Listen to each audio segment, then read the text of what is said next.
Olá, muito boa tarde a você. Chegamos, seja bem-vinda, seja muito bem-vindo. Está no ar o Pauta Aberta desta sexta-feira, dia 20 de outubro de 2023. Eu sou o Dilon Araújo, este é seu noticiário da tarde aqui na TV Evangelizar.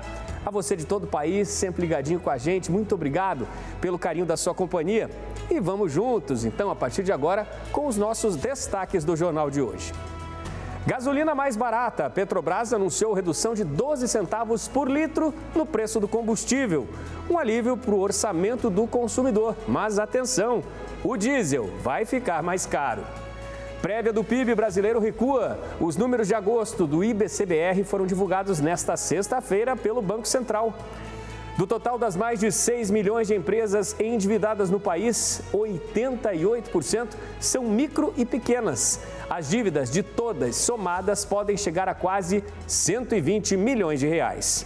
Do interior do Paraná, vamos mostrar para você a família que não era de agricultores, mas que descobriu na produção de orgânicos o caminho certo para uma vida mais saudável, o caminho também dos bons negócios, para prosperar financeiramente. A guerra entre Israel e o Hamas chega ao 14º dia, com mais bombardeios e com a esperança pela chegada de ajuda humanitária aos refugiados na faixa de Gaza. O Papa, em orações pelos migrantes, na Praça de São Pedro, no Vaticano, ele convocou fiéis de todo o mundo a estar ao lado, em pensamento, dessas pessoas. Viajantes que muitas vezes pagam com a vida quando lutam para deixar seus países na busca por uma vida melhor. E os artistas do Balé Teatro Guaíra, que descobriram também a arte de arrancar sorrisos das crianças de um hospital em Curitiba. Fique ligadinho com a gente, o Pauta Aberta começou.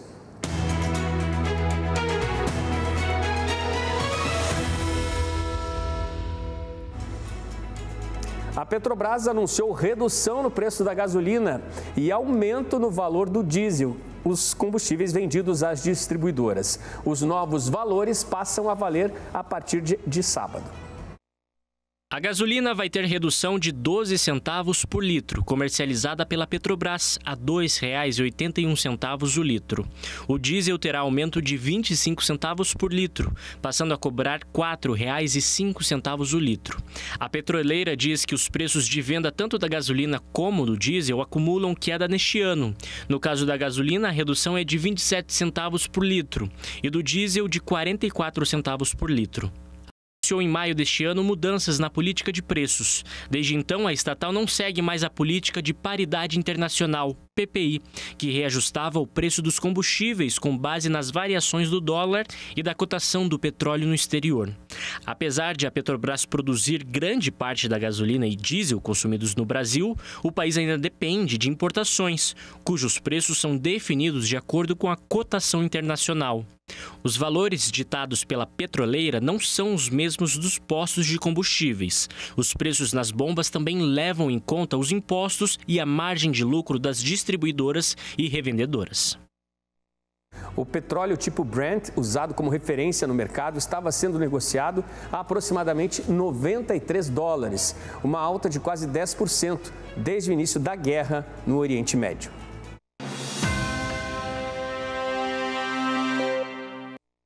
Após 2 meses de alta, a prévia do PIB do Banco Central indica agora a retração de 0,77% na economia brasileira. Os números são de referência ao mês de agosto. O Índice de Atividade Econômica, o IBCBR, do Banco Central, que é considerado a prévia do Produto Interno Bruto, o PIB, registrou contração de 0,77% em agosto na comparação com julho. O resultado foi calculado após ajuste sazonal, que é um tipo de compensação para comparar períodos diferentes. De acordo com dados do Banco Central, a queda do indicador acontece após 2 meses seguidos de alta. O recuo de agosto também foi o maior desde maio deste ano, quando o tombo foi de 1,85%. Na comparação com agosto do ano passado, o indicador do nível de atividade registrou crescimento de 1,28%. No acumulado dos 8 primeiros meses deste ano, o IBCBR avançou 3,06% e em 12 meses até agosto apresentou crescimento de 2,82%. Neste caso, o índice foi calculado sem o ajuste sazonal. O PIB é a soma de todos os bens e serviços produzidos no país e serve para medir a evolução da economia.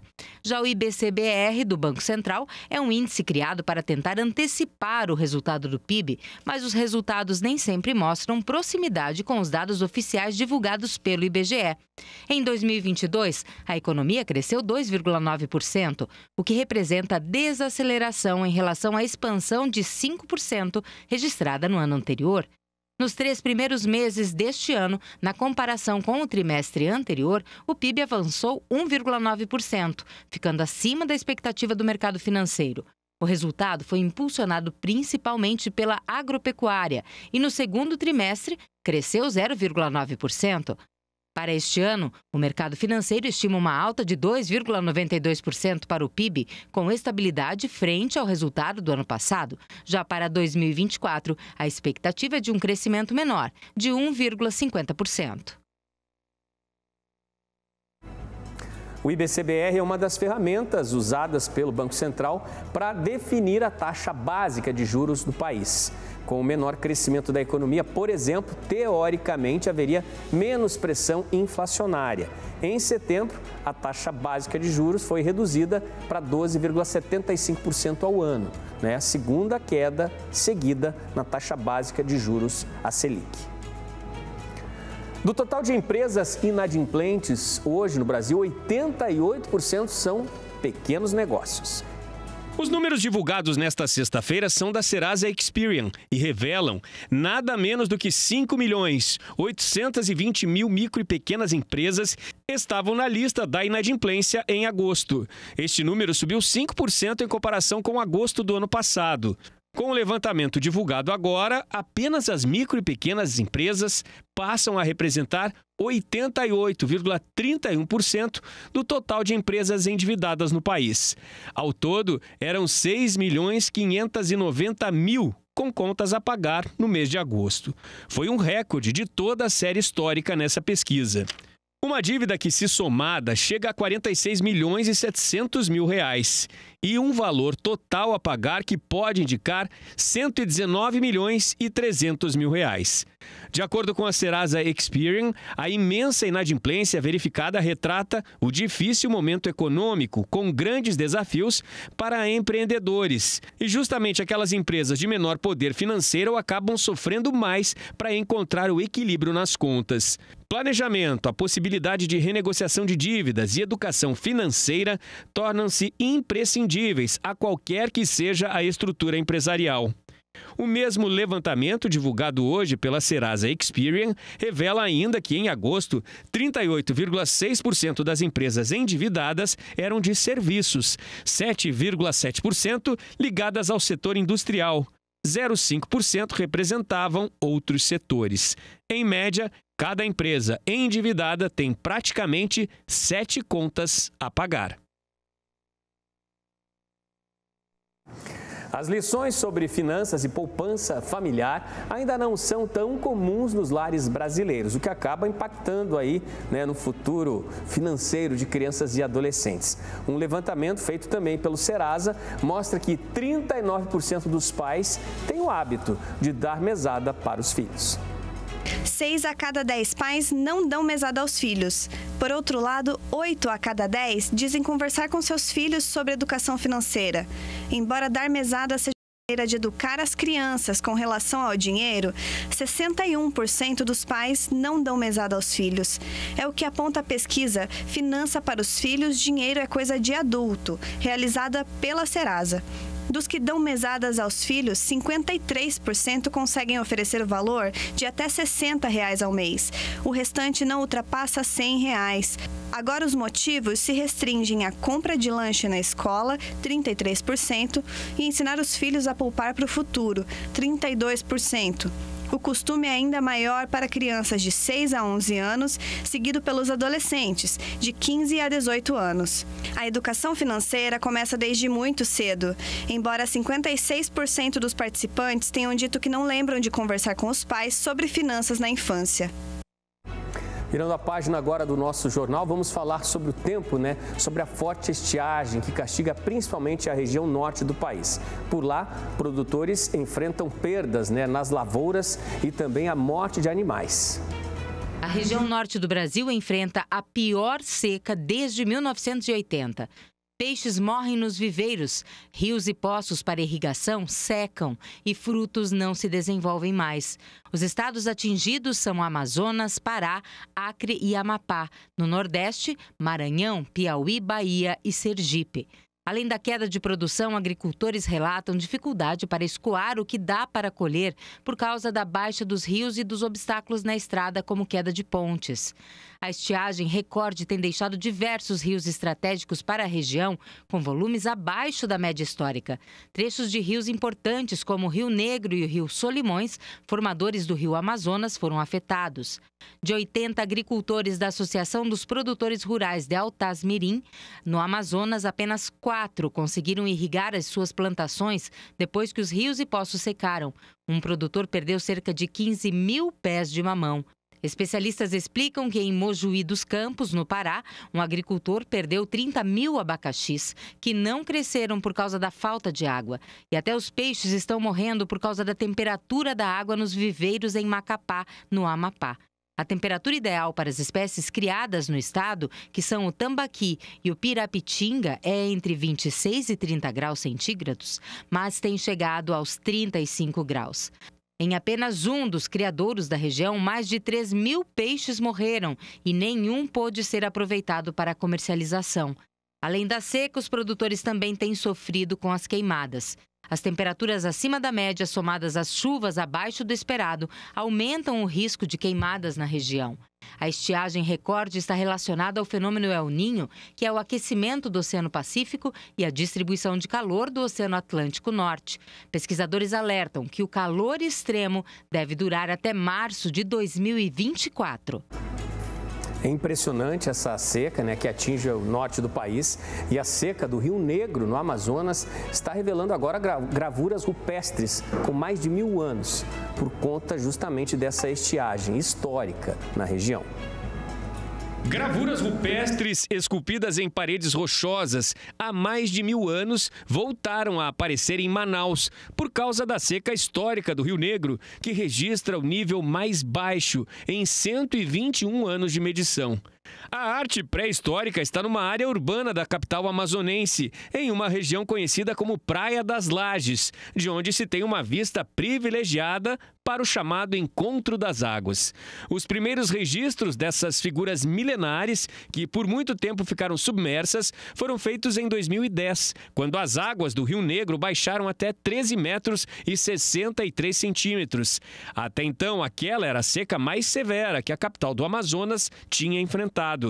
Agora, 13 anos depois, o Rio Negro segue a quebrar recordes de estiagem e revela essas belas surpresas.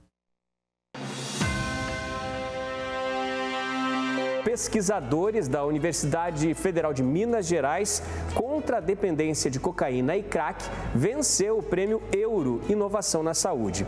O prêmio é organizado pela multinacional farmacêutica Eurofarma, que atua em mais de 20 países. A conquista garantiu 500 mil euros para a Universidade Mineira. A equipe de pesquisadores da Universidade Federal de Minas Gerais recebeu R$ 2.600.000 pela criação da vacina contra a dependência de cocaína e crack.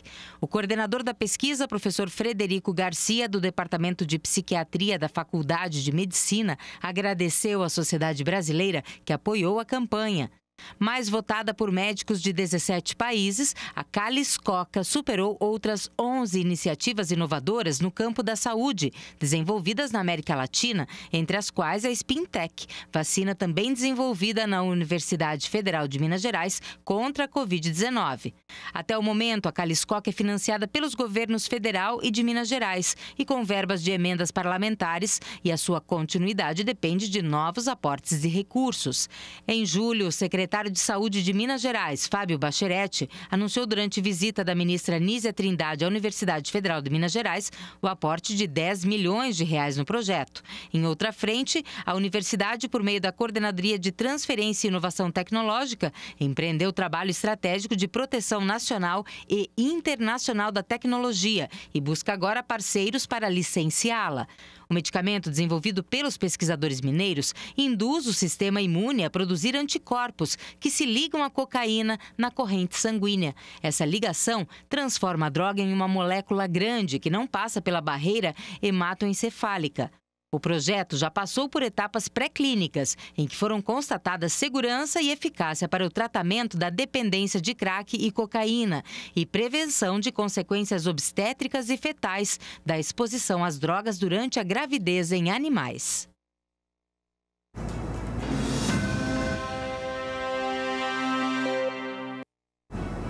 Não é segredo para ninguém que a produção de orgânicos é muito mais vantajosa, tanto para o meio ambiente quanto para a saúde das pessoas. Agrega ainda valor ao que é produzido, né? E além disso, para muita gente é sinônimo de mudança. Foi o que aconteceu em Mandaguari, no Paraná, com uma família inteira que não era de agricultores, mas encontrou na produção de tomates orgânicos a qualidade de vida que jamais teve antes. A busca por mais qualidade de vida foi o que levou Cris e a família a começar a construir uma casa no sítio. A propriedade fica em Mandaguari, município da região noroeste do Paraná. Cris só não imaginava que a tão desejada paz e tranquilidade viria antes mesmo de terminar a construção, com a produção de tomates orgânicos. Começamos a construir a casa. No meio do percurso, conhecemos uma outra pessoa que falou assim para nós: olha, uma casa te dá uma estufa, mas uma estufa não te dá uma casa. Já que vocês vão morar aqui, porque vocês não produzem algo? A gente falou, mas a gente não tem na família ninguém que mexe com roça, com horta, pra gente ter ideia. Não, vamos procurar saber então. Quem sabe, né? Conhecemos o Walter da Emater, fomos até a Emater, conhecemos. Aí falamos, mas a gente vai morar lá, a gente quer alguma coisa bacana. E o Walter falou pra nós, olha, produz tomate. Nós, não, veneno, a gente vai morar lá, a gente quer qualidade de vida. Ele falou, não. Tomate orgânico. Eu tô falando pra vocês de tomate orgânico. E aí eu comecei a cuidar. Vim e comecei a cuidar, comecei a ver o manuseio. Primeiro foi feita a limpeza, tudo, que já tinha tomate plantado e tal. E a gente fez a retirada desse tomate. Aí eu chamei minha sogra pra vir comigo. Falei, você não me dá uma mão lá? Vamos lá me ajudar? E ela começou a vir comigo. E a gente começou a tomar gosto. Meu marido perguntou, você gostou? Deu certo? Eu falei, é o que eu preciso. A decisão da Cris foi a mesma de outras milhares de famílias no Brasil. De acordo com o Ministério da Agricultura, Pecuária e Abastecimento, nos últimos 7 anos, a produção de alimentos orgânicos cresceu 300% no país. Esses cultivos são feitos em pequenas propriedades rurais como essa e impulsionam a agricultura familiar. Mas para garantir a procedência e atestar a qualidade dos cultivos, além de acompanhamento técnico, é necessário ter a certificação de produto orgânico. A produção orgânica no Brasil ela tem uma legislação federal, né? E já vem de um tempo e hoje assim você pode ter certificação, pode ser participativa, onde você participa de um grupo e esse grupo tem reuniões em cada local assim e esse grupo se autofiscaliza. Eles começaram com o grupo de Marialva, né? Depois, com o nascimento do outro filho, estava muito corrido ele participar das reuniões, e ele partiu para certificação sobre auditoria. Os tomates mudaram os rumos dos planos e a vida da Cris. Hoje, o projeto da casa no sítio está parado, mas a qualidade de vida que ela tanto queria nesse pedaço de terra, ela já encontrou. Isso aqui hoje para nós não é um trabalho, e sim, a gente encontrou a qualidade. A casa tá indo devagarzinho ainda. O ano que vem é pra gente estar aqui, se Deus quiser, né? Vamos lá, né? Produção boa, a gente vai estar aqui o ano que vem, se Deus quiser. Mas a gente já está tranquilo com o nosso andar.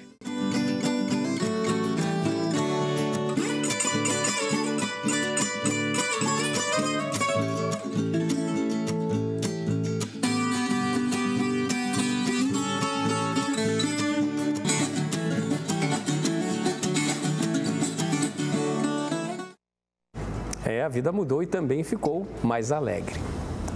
No próximo bloco, as últimas informações da guerra entre Israel e o Hamas. E ainda os bailarinos que arrancam sorrisos das crianças num hospital em Curitiba. Fique ligadinho com a gente, o intervalo é rápido. Voltamos já.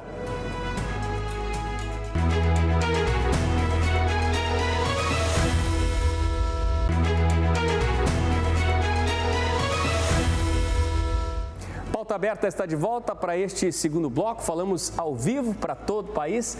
Agora 4 horas 37 minutos. A você sempre ligadinho com a gente aqui na TV Evangelizar. Muito obrigado pela sua companhia.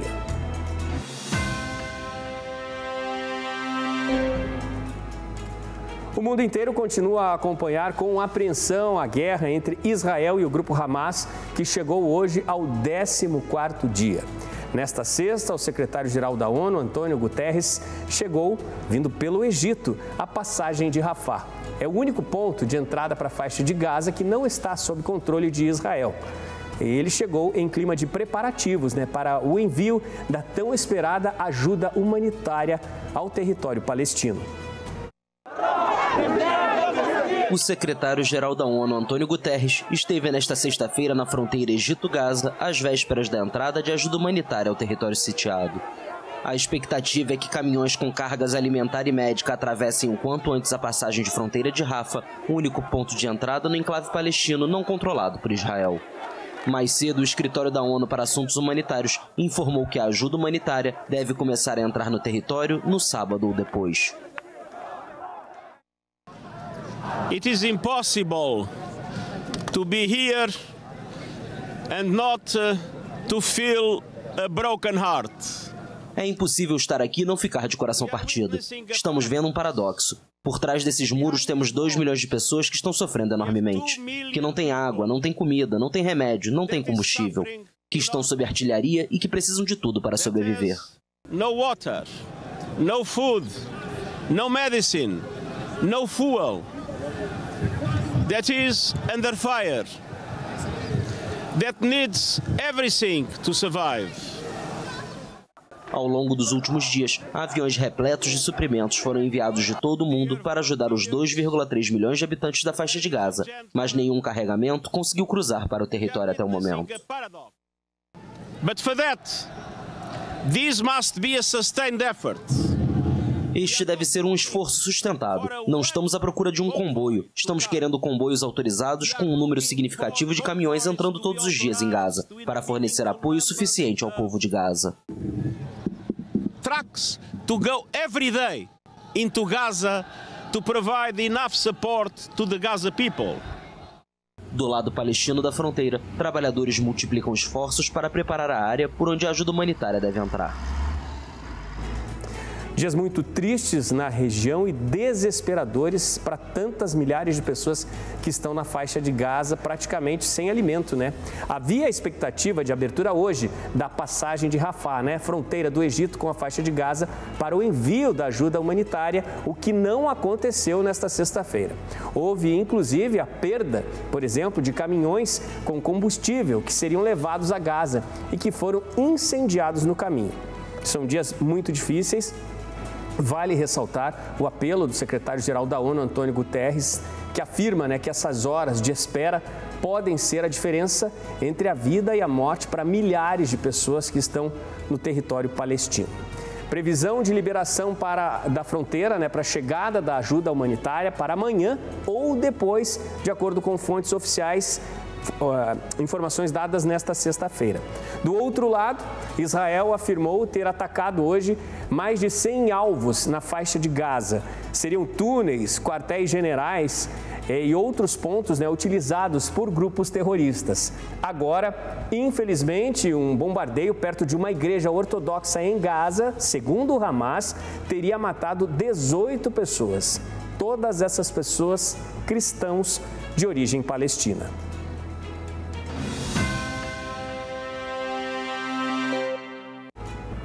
A Praça de São Pedro, no Vaticano, foi palco esta semana de mais um apelo do Papa Francisco.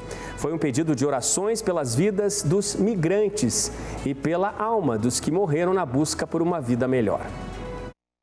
O Dio, Padre de tutti gli uomini, A chave para passar de um mundo fechado a um mundo aberto, de um mundo em guerra a um mundo em paz. Foi com essas palavras que o Papa Francisco se referiu à parábola do bom samaritano, escolhida para a liturgia da oração aos migrantes e refugiados. Em frente ao monumento erguido em homenagem àqueles que arriscaram as próprias vidas em busca de melhores condições, o Santo Padre disse que é no gesto do bom samaritano que encontramos o sentido dos 4 verbos que resumem a nossa ação com os migrantes: acolher, proteger, promover e integrar. Migranti vanno accolti, protetti, promossi e integrati. O Papa destacou ainda o tratamento dispensado a esses homens e mulheres que, em muitos casos, acabam sequestrados, prisioneiros, explorados e reduzidos à escravidão. São humilhados, torturados e estuprados. Muitos morrem sem nunca chegar à meta. Bergoglio lembrou que, com frequência, se trata de pessoas que fogem da guerra e do terrorismo, como infelizmente temos visto nesses dias, e apelou para uma união de esforços em favor dos mais vulneráveis. É necessário multiplicar os esforços. É necessário dobrar os esforços para combater as redes criminosas que especulam sobre os sonhos dos migrantes. Também precisamos indicar a eles estradas mais seguras. Há necessidade de um maior empenho para se ampliar os canais migratórios regulares. Bisogna impegnarsi ad ampliare i canali migratori regolari. Ao final da oração, o Papa convidou a todos a fazer um breve momento de silêncio, uma forma de recordar os que perderam a vida ao longo das várias rotas migratórias.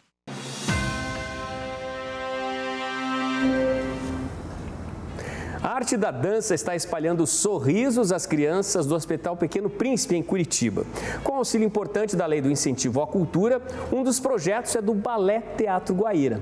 Aí, os personagens da fauna brasileira e algumas lendas das nossas florestas foram até o hospital contar histórias e mudar a rotina dos pequenos e dos familiares deles por lá.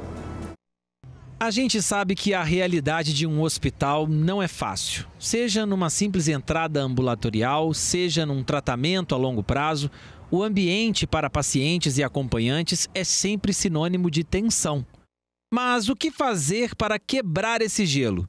Algumas ações socioculturais são opções ótimas, além de muito divertidas. O grupo de balé do Teatro Guaíra, por meio da Lei de Incentivo à Cultura, é um desses atores sociais que adaptou um espetáculo em formato especial para entreter as crianças presentes no Jardim dos Sonhos do Hospital Pequeno Príncipe, em Curitiba. Esse projeto ele faz parte da Mostra Paranaense de Dança, que o Balé Guaíra participou. O Hospital Pequeno Príncipe é uma das entidades que são atendidas e, de certa forma, esse projeto ele vai de encontro a esse desejo mútuo, né, da gente trazer algo dessa ordem da poesia, da beleza, do sonho, para quem está vivendo uma situação, às vezes, um pouco complicada, complexa, tensa. Então, trazer um pouquinho de alegria também. É um trecho de um espetáculo que a gente estreou no ano passado, um espetáculo dedicado ao público infantil. Esse trechinho que a gente faz aqui são 20 minutos e aí depois a gente interage um pouco com as crianças, né? São bichos muito coloridos, muito lúdicos e pra gente é uma satisfação ver as crianças interagindo com o elenco e por um segundo assim tendo esse momento que vai ficar marcado na memória para elas. Fica evidente como isso impacta positivamente não só os pequeninos em atendimento, que é o foco principal, mas também os adultos presentes no ambiente, sejam eles os pais acompanhantes ou até mesmo os funcionários da unidade hospitalar. Para a coordenação de voluntariado do hospital, pequenas atitudes como essa fazem toda a diferença. Além de proporcionar que essa geração conheça os personagens, ela é significativa porque traz um momento lúdico, uma experiência lúdica, ajuda no prazer, na felicidade, diminui a ansiedade. E aí é um tempo onde os pais podem interagir, né, com seus filhos, é um tempo que ainda eles não entraram no hospital, estão aguardando o seu horário, então diminui a ansiedade, aquele momento de tensão tanto dos pais quanto da criança, e isso ajuda muito na adesão ao tratamento. Os pacientes falam pra gente que nem parece um hospital, né, parece que é um teatro, é um outro ambiente, né, a gente também tem outras interações no hospital lúdicas, outras experiências, então eu venho aqui para brincar, para assistir espetáculo, para ouvir música. Então a gente consegue garantir, além da saúde, o acesso à cultura às crianças. O que você mais gostou aqui na apresentação do pessoal hoje? Do tigre. O tigre é grandão, né? Eu fiz carinho nele. Ah, você fez um carinhozinho no tigre? Mas ele deixou? Não morde, não? Não. Ah, então tá bom. Esse tigre é do bem, né? Sim.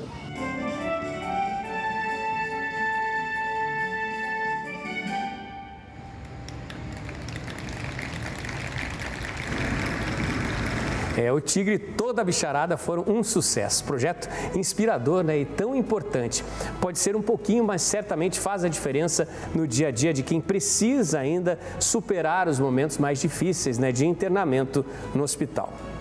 A Pauta Aberta de hoje está terminando. Muito obrigado pela sua companhia. Um excelente fim de semana para você. A gente se encontra segunda-feira. Até lá.